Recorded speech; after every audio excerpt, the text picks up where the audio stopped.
Hello, everyone. Welcome to an all new episode of the Indic Explorer Show. Please don't forget to like, comment, share, and subscribe to the channel.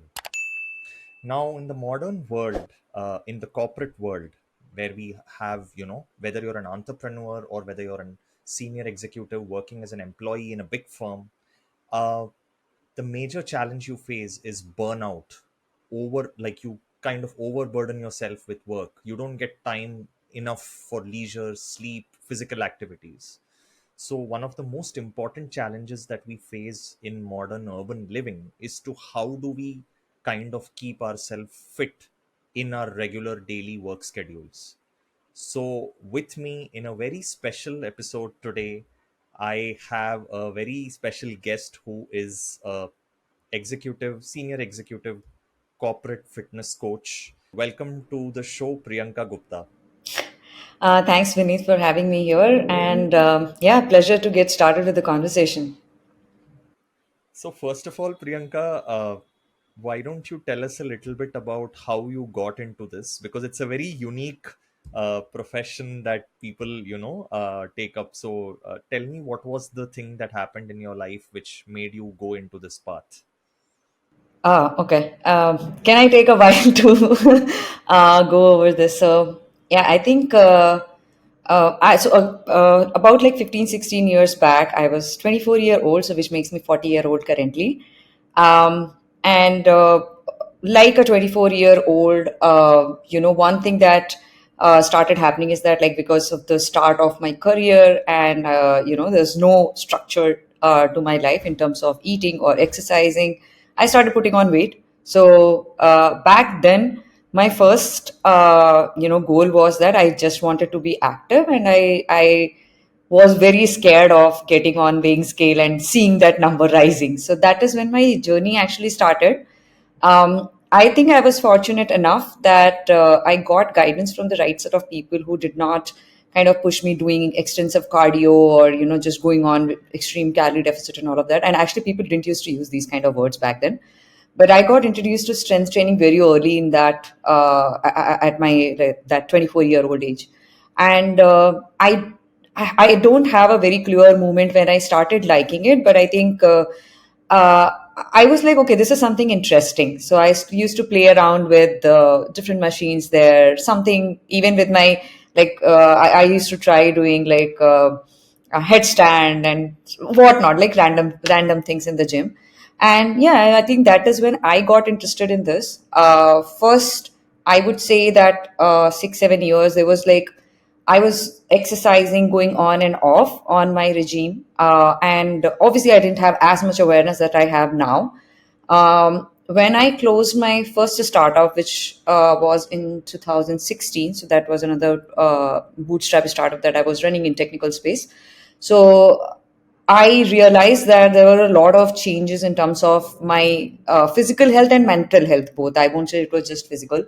So I started feeling that my stamina was going down. I wasn't as happy mentally. And when you close your startup, there's like, you don't know what you're supposed to do next, right? So one thing that occurred to me was that, first thing is that if I can actually start just fixing my physical aspect, because that's something that is completely under my control. I don't have to, I wasn't sure that how I'm going to take my career ahead, what job will suit me and all that. I said, okay, fine. Like there's too many things to think about, that there is one thing that is very straight equation here. You work out, you eat right, you'll be physically strong and better. And when you feel good about yourself, things will start falling in place. So that was my funda. So that is when I started kind of experimenting with and reading more about this. For a year together, I just focused on doing a lot of strength training, mixed with cardio, eating the right kind of food. So in my early 30s is when I really understood the whole this concept of doing this sustainable lifestyle. Don't just focus on losing weight, but being strong and looking at health holistically. So it started then. So if I have to look at my journey of strength training, it's been about 15, 16 years. But since 2016, which is like 7 years ago, things really shaped up in a different way for me. Eventually, I got certification into nutrition and strength and conditioning, and that is when I started VegFit to help a lot of other senior executives to kind of get fitter and perceive fitness in a slightly different way, which is like more holistic in nature. So yeah, I don't know how brief or long answer this was, but yeah, that's my journey. Increasingly, I notice when I talk to people that there is no eureka moment, but like a series of events which lead people to where they are. Right, Yeah, so that kind of relates a lot. But since you mentioned senior executives, I think the most common challenge that I believe they would face is they have busy schedules, and they yeah. don't probably they don't have that much of an like time to do a elaborate workout. So how is this problem? How do you go about solving this problem when you, let's say, get a new client? Yeah. How do you approach this when you give them advice on this? Honestly, I think this is something that I have been practicing, so it comes very naturally to me. And if, let's say, if I have to prepare for a competition, for example, I have never done it, but if I have to prepare for a competition or go for a transformation, which I did last year when I went a little more intense there, if those kind of goals you have in mind, then the requirement in terms of how much you're working out and how intense your diet is, that is very different. But I don't think that people who are working professionals, senior execs, that is their goal. Their goal is, I want to be fit. And the reason to be fit is that they want to have a good working career, right? They want to be more productive in their work. And third is that obviously, with all of this happening around them, right, with the busy schedule, travel, whatnot, they also want to have a good personal life, that when they are back home they are able to enjoy the life with their family, because that is what we are all working for, right? So I don't think that this is very difficult to do. It just that it just requires a system that you can consistently follow. And I have, because I have done this for such a long time, it's not something that I studied. I really practice this, and I have understood that okay, if you have this much time, it is not required that you spend like 1 hour in the gym 5 days, 6 days a week. It can be done in a more efficient way. So yeah, I think it's just about building that system and structure in your life. But above all of this, like, you work towards something that you feel it is important for you. And a lot of people, when they say I don't have time to do this, the reason is that it's not that they don't have a system for it, and or they think that it's going to take 1 hour in the gym. It's just that it is not their priority right now. So that is what my first question to all the people who join my executive program is: what is that you want to be? And don't tell me in like 3 months time period. No, tell me the kind of person you want to be in another year, in another 2 years. How, what is the lifestyle that you want to continue for a really long time? When you have that kind of goal, then putting in small effort doesn't sound like a chore to you. So let's say, let me give you an example, that if you, let's say that I have a 5 year old, because this is the conversation that happens with my clientele. So I have a 5 year old son, and when I'm playing with my son, I really don't think that I have enough energy towards end of the day. I can't really run around with him, and I want to live long enough and be healthy, so that I can enjoy different life stages with that with my family and with my son. So if that is the goal that you're looking at, do you really think that asking for 30 minutes in the gym, controlling your food intake is a lot? No, I don't think so. So my objective as a coach is obviously to help people build the system, but keep them accountable towards the goal that they have in mind. Make them realize what is that long term um, goal, or you can say the lifestyle that they want to build out of this whole thing. So yeah, I mean, that is where I come into picture. And as a coach, my job is this, that it's not just giving a diet or a workout, it's just reminding you and making the right moves, or making the right reminders in your life, so that you're constantly working towards that goal. So, different executives who might come would have different challenges. They might be at different levels of fitness. Yeah, So, you might have to customize based on their, like, yeah. so how does that personalization work? How do you actually go about designing a regimen of sorts? So usually, the I would like to understand in the beginning that if they are joining the program, after that, the first couple of weeks is mostly around understanding their current lifestyle, their dietary practices, what kind of workout they are doing. So I ask them to share their meal pictures. I ask them to share their current exercise videos. That basically helps me seeing the kind of form that they are following, what is the strength level that they have, what is their form in respective exercises. So that will be my basic understanding, like before even we begin with. If they already have certain videos of their exercises, it helps. If they don't, then I give them certain exercises to see what they are doing. Also, in my conversations, I keep asking them that a lot of people develop these back pain, shoulder pain, knee pain, right? These are all lifestyle pains, no injury, just lifestyle pains, right? If that is the pain, like that is a problem that they are facing, then there are certain exercises that help them strengthen the basic muscle groups, and then only you give them more exercises towards the larger goal in life, right? That, let's say, if you want to be very strong, or you want to lift certain kind of weight, or you want to do perform certain exercises, before all of that, it comes that your fundamentals have to be really strong. So that is something that I closely work with people, and obviously I have to be involved in them, understanding like all of these different nuances, right? Let's say, for example, if I ask them to perform a certain exercise, let's take an example that, okay, I ask them to do lunges, right? When they record their videos, few things that might come up is that their range of motion is not good, or the stability is not there, right? And even when people start loading a lot of weight, I can see that the form is going for a toss. So the engagement of the right muscle groups, is the core engaged or not? Are they really using their quad muscles, their hamstring muscles to lift, or they are actually putting a lot of pressure on their knees? These things are very, very evident when they are taking their videos and when they share it with me. So either if I am very sure that, okay, I can just level up from here only, I ask them to do so. If not, then I want them to kind of level down. So let's just start from the very scratch, right?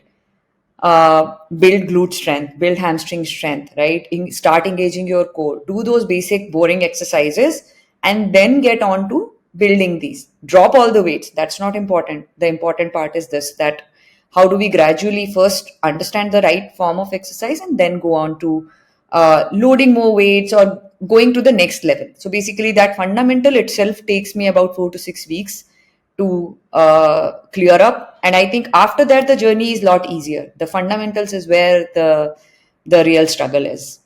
How do you handle the mind body connection, like if someone, like, from the perspective of mental health, right? Because it's Yeah. possible many a times that you'll have to take into consideration that as Hmm. well. Is there anything specific you do when you see any mental health issues as well?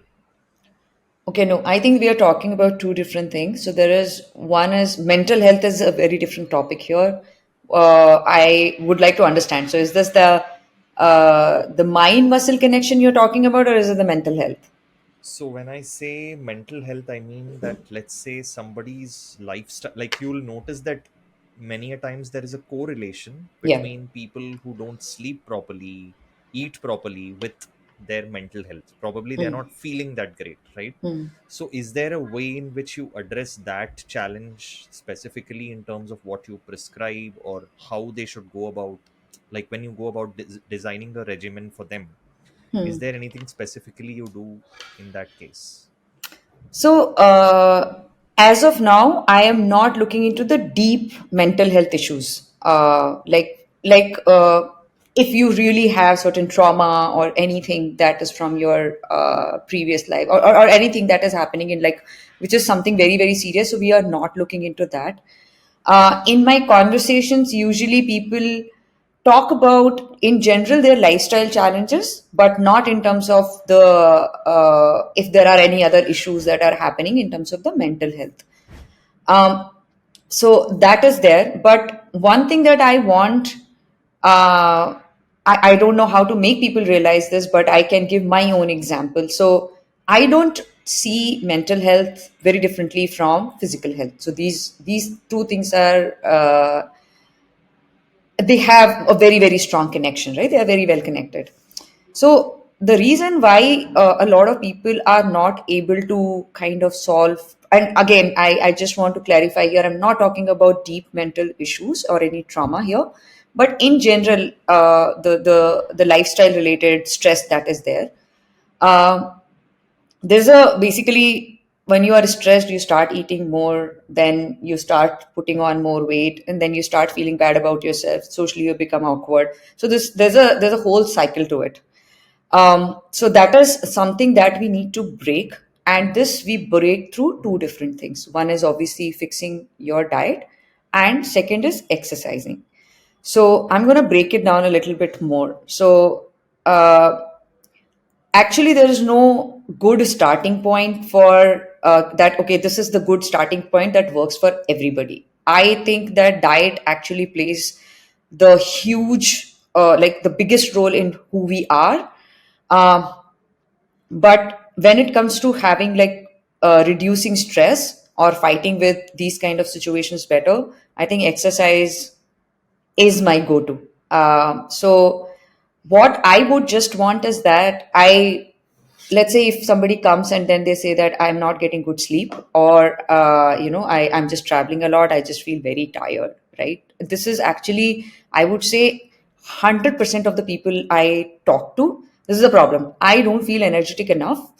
I don't even have to ask. These people are coming and telling me that, after my lunchtime, my rest of the day goes as if I'm literally just dragging myself.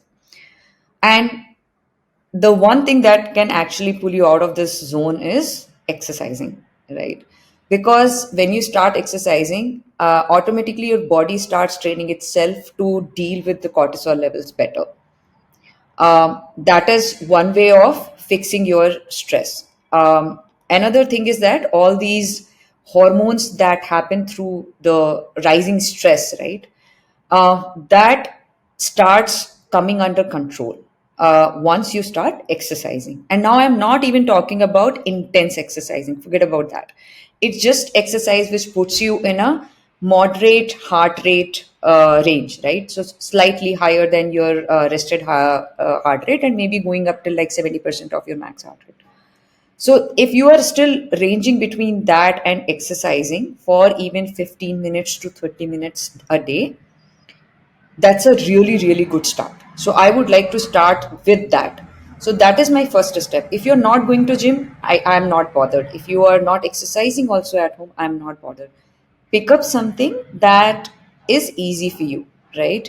So walking, for example, extremely easy. If you can't even walk, you like playing, go for any sport that you want to play. If you can't even do that, just keep walking around in your home. If you don't like that, do some household chores also. I'm fine with that, because these things are, they sound very stupid, but they're extremely meditative, right? So that is where I would like to start making you more active. Now this can be in form of an exercise that you do, and the other thing that plays an important role is being more active through the day, right? Which we called non-exercise related activities. So that, like neat, that we call NEAT, neat, right? So these activities can be like as simple as, when I'm talking to you, I'm using my hands, right? And maybe I'm fidgeting with my feet. Or when I'm talking to you, I start moving around. So these are small activities also, they really really help manage your stress levels a lot better. So my first couple of weeks with anybody who is absolutely at zero level of movement or exercise, this is the first thing that I would like them to get started with, if their sleep quality is not good, or if they are extremely under stress. But if they have any medical condition, obviously they have to speak to the right individuals to get it sorted. But from my side, this is the advice that I get them. Okay, so in terms of seeing how kind of like, let's say people have certain milestones that they have to accomplish. I'm assuming you have a larger milestone and then you break it up into what you need to achieve in specific times, right? So there will be a lot of obstacles and challenges. So how do you kind of plan for that? Let's say someone is not making enough progress, or let's say someone is making better than what expected progress. So do you change something in the middle of the way? Sometimes you may have to motivate people to kind of push themselves. So how do you handle that aspect of it? Yeah, I mean, I think, as I said, as a coach, this is the first responsibility to keep them on track, right? That accountability that comes in play. So people may have sometimes very, very high and unrealistic goals, which we have to kind of say that, hey, this is possible, this is not possible. So even before they are joining my program, coming under my coaching, I have to make this very, very clear to them that I don't work towards goals like, losing 10 kgs in 2 months, 3 months, right? And or I want to build like become like a bodybuilder in 3 months. So that is not the kind of goal that I work towards, and it is not even possible for the people who are in a hectic work life, right? So first is the right goal setting for them, and which we keep revising every month. So we have to see that maybe first month it will be more like, okay, I want to build certain basic fundamental habits, right? You start exercising 15 minutes, 30 minutes a day, 4 days a week. That's all I want you to do. I want you to start sleeping at certain time and start logging that for me. Today you slept at 11, tomorrow you slept at 12. Why you not sleeping at 12, right? Those kind of conversations keep happening as we go in the program, right? And I want to make sure that not setting you up for failure. So I don't want to set goals which you are not able to achieve. It's always easier for us to reset goals or to take you to the next level, but I want to make sure that we do certain things for long enough period so it becomes a part of your habit. um, People talk about 21 days to build a habit. I don't think that 21 days are enough. So usually we do all these trackings to make sure that we are gradually going in certain direction, and we keep tracking it for long enough periods. So that's how it goes. And then uh, making that mindset alive and experimenting with things that can work for different people is where my experience comes into play. So I can give you an example of a mother who we were coaching, and she lives in US, and she has two kids, managing her house, and she had some health conditions also, and at the same time family is visiting. So there's been like a very consistent cycle that 3 weeks, 2 weeks, she'll be on track, and then there will be a dip. Then again, she'll come back, and there'll be a dip. Because sometimes she's over enthusiastic and she's very energetic, do everything that we ask, and then it'll drop. I have had multiple conversations with her that, why it is not happening. I try to coach her that, hey, you need to prioritize yourself, do this, do that. And at some point, I said, can we start tracking? She said, what do you want me to track? I said, start tracking what time you are eating, what time you're finishing your dinner, what time you're sleeping. That's it.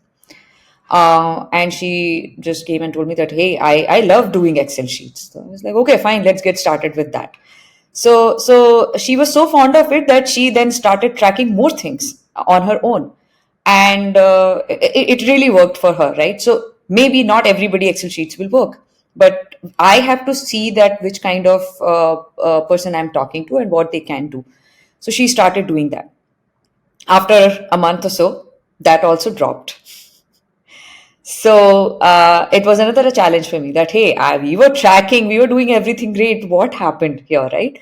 So another thing that I had a conversation with her, and the thing that I mentioned in the beginning of the podcast was understanding the long term goal for you. That what is that you are here for, right? Weight loss, I would say, is a very, very small goal. And obviously, if you keep weight loss as a goal, high chances that you will get demotivated.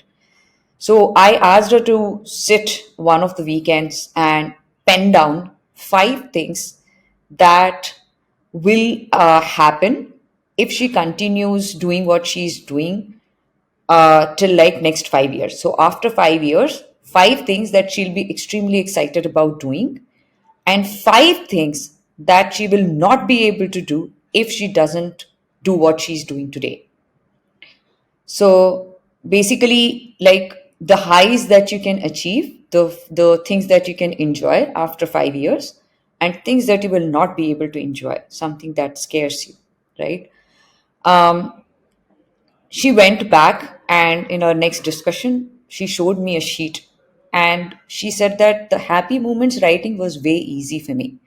The second question was the most difficult part, and she actually broke into tears.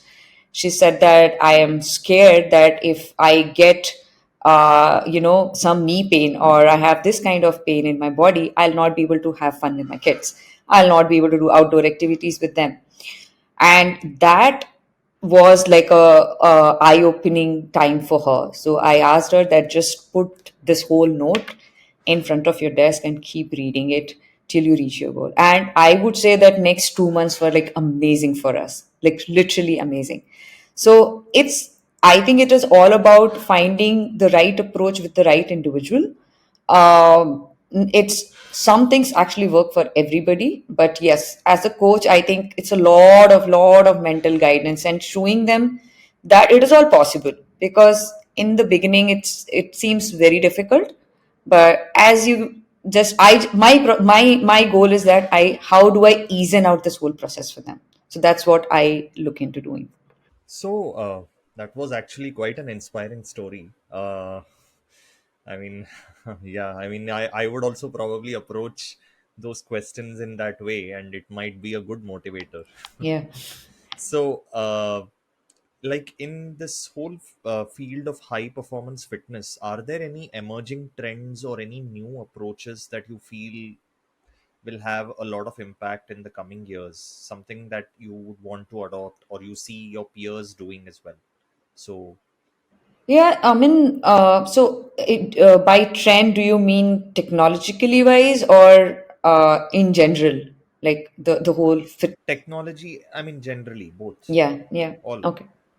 So I think thanks to this whole social media economy, yeah, the content application, and this whole flood of content that is coming out, there's a lot of awareness coming. And I think that the biggest challenge for any business that is in any industry for that matter, not even in just health and fitness, is to make people aware. And the tech companies that are building solutions to automate a lot of these processes, right? For them, the content creators are actually going to make the task easier for them, and also open up the whole market. So like I would say that 15 16 years back, when I started strength training, there were barely women in the weight area, right? That in the gym, that weight section that is there were barely any people there. And now I see that, okay, 30%, 40% of the people in the gym are women, and women are not coming to do cardio there. So they are doing a lot of strength training. So the awareness has only come from people like us talking about what fitness really means and what are the different areas of it. So, and that awareness, I think there's like plenty of people talking about fitness. There's still a lot of awareness missing, to be honest. But I think that that is the first step, that people need to understand how they need to kind of take care of their health and fitness. The In terms of the technology, it is going to make a lot of things easier there, because there are steps from being aware to a certain problem, acting towards it, making it a system, right? So there are certain steps that we need to take. The awareness probably is coming from all the content that we are creating. When it comes to taking action is where a lot of these systems will start coming in. Sorry, a lot of these products and these businesses will start coming in. For example, let's say making diagnostics approachable, very easy, right? This was not the case 5 years ago, that you were sitting at home in the night and you feel like taking a blood test in the morning, and there'll be some guy picking up your sample, right? So that has made this whole diagnostics so easy, that like even my parents, tier 2 cities, it's happening now, right? So this whole idea is now very easy and in reach for everybody. For example, having these CGM devices, making it aware that, hey, see, if you're eating this, something is happening. So these are the trigger points for people to take an action. Then there will be certain systems that help you create the right diet for you. So as of now, there are a lot of nutritionists that are doing this, but I think to a large extent, this has started like a machine is able to do this now, right? If you type in chat GPT, it can give you a decent diet. I won't say that this will be the most right diet for you as yet, But I'm sure that the future will go there, that with the help of the coaches and the nutritionists, the systems will get stronger. So that is what is going to happen. And now the third part that comes in this whole industry is having the right mindset, which comes from having a coach, the accountability partnership. So I am not saying that technology is going to remove that touch, that physical touch from having a coach to yourself, because I don't think that there is a substitute for having a human intervention to the whole process. Because a machine can give you certain answers that you ask, but the questions that you need to ask is something that comes from people, and the consistency and the motivation that only comes from a coach being there. So these areas, I think, are going to emerge a lot. The content is becoming richer and richer. And I think now people are talking about protein, like the people are talking about macros, and I'm really happy about that. The systems are going to come into place wherein once you have your diagnostics, what are the steps that you need to take? Do you need to go to a nutritionist? Do you need to go to a doctor? And to a certain extent, these processes can be automated, or these processes can also direct you to a certain coach, right? So there will be a more integrated system eventually. We are still like working in bits and pieces, but I think that there will be more integrated solutions for people, right? Maybe a company is not doing it all from end to end, but for a person who understands I'm supposed to eat more protein, they go and take some of their blood test, the results come, the doctors that they need to go to, and the coaches that they need to go to, these things will all come together at some point. And so it goes with your mental health. The same goes with your exercises also, that how can you make it more accessible and easier for people to kind of stick to this. And yeah, technology and human, we both need to work hand in hand for that. Absolutely. I think that personal touch and accountability, especially for those who are way behind in that path, is so crucial. Like you can sometimes just lose Yeah. motivation and you need a human intervention there. So I think Yeah, that's and irreplaceable. yeah, and it's actually so. When I started VegFit, because I'm a firm believer of building those habits, and a lot of people were talking about 21 days challenge to build this habit, that habit, and then I came across a lot of applications that are there, right, out in the market. So I actually, to be honest, as part of VegFit, I'm a product person, and I've been into products for such a long time. The first thing that came to my mind, I'm gonna build an app, right? I'm gonna build something that reminds people to do this, do that. Um, in my early research itself, I realized that first of all, there are plenty of apps, and I'm still seeing my friends who are struggling, but they haven't developed these habits. So, are they not aware of these apps? Obviously, they are. So, I started talking to my friends, and I'm like, "You've used this app?" So they're like, "Yeah, I used it for a month, for 2 months." Then I started disregarding the notifications that this app was sending me, because I was like, "Yeah, okay, fine. I have to drink water. Fine, you've told me enough. So, what to do?" So that is when I thought that there is a certain gap there for sure. So I can build another application, but what will that application do?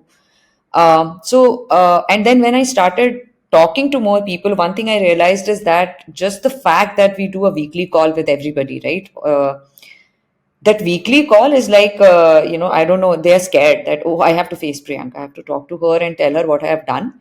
And, she'll ask me these questions. So they become uneasy, right?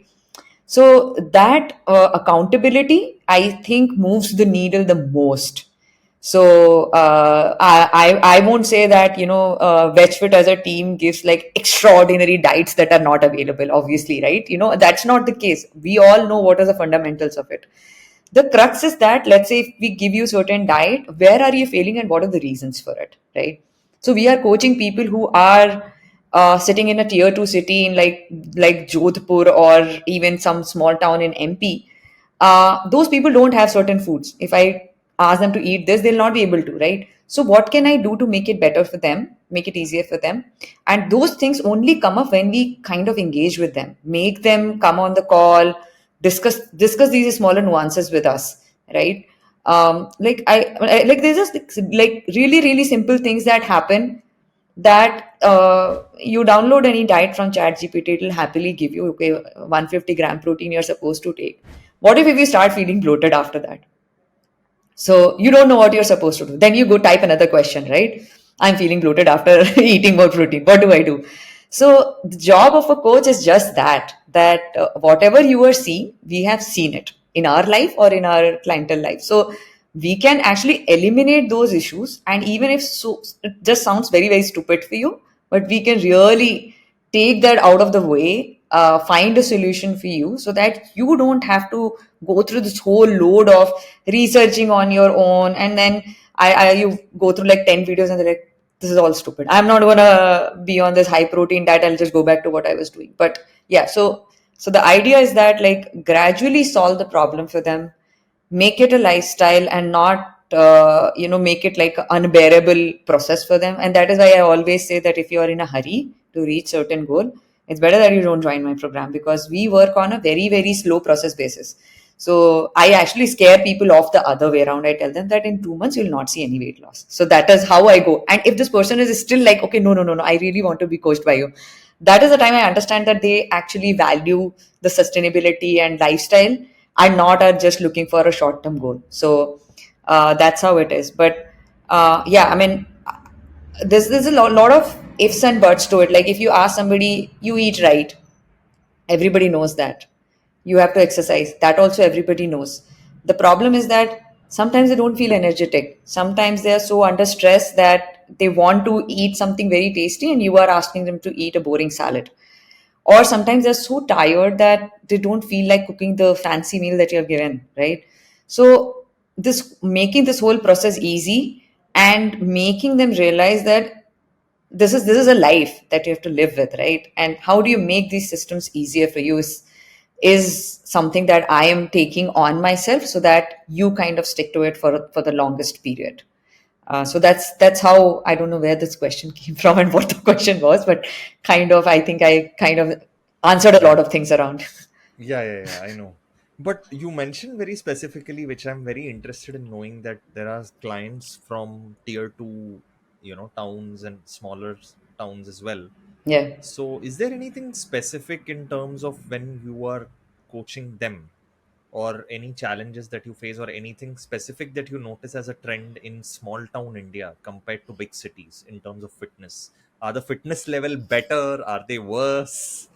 Uh, how is that? I won't say that the fitness levels are any different, but I'll tell you, like, and even the stress levels, right? For that matter, people think that okay, in big cities, people are traveling more, and they have a lot of things that they are doing on a daily basis, right? Running around basically, and just could be just simple life, going to office, coming back. That's all is a big task. In small towns probably the travel is lesser, but then there are a lot of your family responsibilities. So I won't say that there are different set of problems, but it's not like they are not busy. Like people think that tier 2 city ke logo ko koi kaam nahi hai, so they can do all of this. And I'm actually coaching people. So one of the female I was coaching, she's a doctor, her husband is also a doctor. Extremely hectic job. Like you can think of doctors and like they have to go and attend a surgery, then somebody is calling at odd hours, right? So and I coached her for about 3 months or so. A year later she pinged me and said that thanks to you, and strength training is a part of my life now. And she posted a picture in her gym attire lifting weights, and I was so happy that it's just the direction that you give, and they have to feel that positive outcome from it. I don't I'm not saying that I kind of in 3 months changed her life completely, right? So she did not drop a lot of kgs and all that. She did change, like she dropped some weight, but apart from that, the first thing that she started feeling was that energy level got better, right? So that happened for her. Similarly, there's one guy who is from Jodhpur, and the problem that he's facing is the kind of food people consume in tier 2 cities, right? That awareness in terms of I have to eat healthy, so this kind of oil, that kind of oil, that they are not exposed to. Jo ghar pe ban raha hai, everybody is eating the same food. And second thing is the availability of fancy food. So, for example, if you ask somebody, I've coached actually people from, a girl was from Orissa, very small town. She said, I don't get tofu here, complete vegetarian. So those kind of problems happen from tier two cities. In the bigger cities, the problem is just that people have access to gym, people have access to a lot of facilities, equipments, and everything. It's the time factor, it's the prioritization factor. The small town people have other set of issues, like they don't have access to things. I was coaching somebody from Shimla. She was like, I can't go to gym because it's uphill for me to go to gym. It will take me a lot longer to go there and come back than to work out at home. So it just various problems. I won't say that people have lesser challenges in tier one versus tier two. It's nothing like that. It's just the behavior. So, in terms of your own future outlook, what do you like? What is your plan in terms of VegFit? What do you want to go? Where do you want to take it? 2 years, 5 years down the line, is there any plan that you're going to take up anytime soon? What's it Um, like? Okay, I have not structured this answer because there are plenty of things in head. First thing is, I really think that I can make a change in terms of making people aware. So when I started Westfit, also it was never the game for me that I want to kind of coach thousands of people, or make my goals are like this simple for me, that where I'm sitting, if people around me are getting motivated seeing me doing certain things, I'm happy with that. If people are watching my content, I'm happy with that. And they are coming back and telling me, because of you, I have lost weight, or I have changed this, that. Like, for example, this female I was talking about, right? Strength training became a part of her life. I was happy. I was like, I can't tell you how happy it makes me. So that is one, that if I can make a lot of people aware of this whole movement in terms of being more proactive to their health and fitness rather than being more reactive. So don't look at health conditions like my blood pressure is going high or my HbA1 levels, HbA1c is going high, and then only you take an action. Rather, be more proactive. And the proactiveness, it comes from if you start showing people what your future can be, and that is what I am trying to build content around. So, for example, I keep telling that your 40s can be very different from what your 40s was 10 years ago, right? So, at some point, like people in their 30s, they are realizing, hey, Priyanka is leading 40s in a very different way. I want to be like her. So, that's something that makes me happy. The other side is that I'm actually coaching people who are way older than me also. So I have somebody who's like 57-year old. I'm coaching my mother also, actually. She's about 65, 67, I think, yeah. So making them do strength training, right? That's an achievement for me. So my mother's just joined gym like 3 months ago, and when she sends me doing like shoulder press or doing, some leg press and all that, that makes me really happy. So awareness all across is something that I think I am there for, so that people can see that the life can be very different and can be seen very differently if you are following fitness. So that's one part of me being here. So VegFit as a business grows or where it goes, this will always be there. I'll always be out there talking about this. So that's how I see it. VegFit as a business, I want to be able to coach and move the needle for a lot of senior executives, because I know for a fact that when I'm coaching people who have a lot of influence, these people actually are going to be evangelist for me, right? So if I'm coaching, let's say, a senior exec, he or she will start realizing the importance of this, and they will obviously make it flow down to their management, to their to all their employees, right? So that is where my goal is, that if I want to really reach to a lot of people and make them aware, yeah, I mean, that's the way I want to take VegFit. Yeah, I honestly don't think in terms of a lot of numbers, like big numbers and this and that happening, making like a glorious lifestyle and all of that. Honestly, for me, it is just that feeling and making people aware. I think if 10 years down, people can tell me that like I'm going around, and if somebody comes and walks up to me and says that, hey, because of your content I've been into strength training for such a long time, yeah, that will make me happy. So that is like the goal of me and Veshwit. And yeah, I think it will happen. So that's all I have. Nice. So, last but not the least, let's say there are, corporate executives watching this show, and they have never had any history of physical fitness or physical training.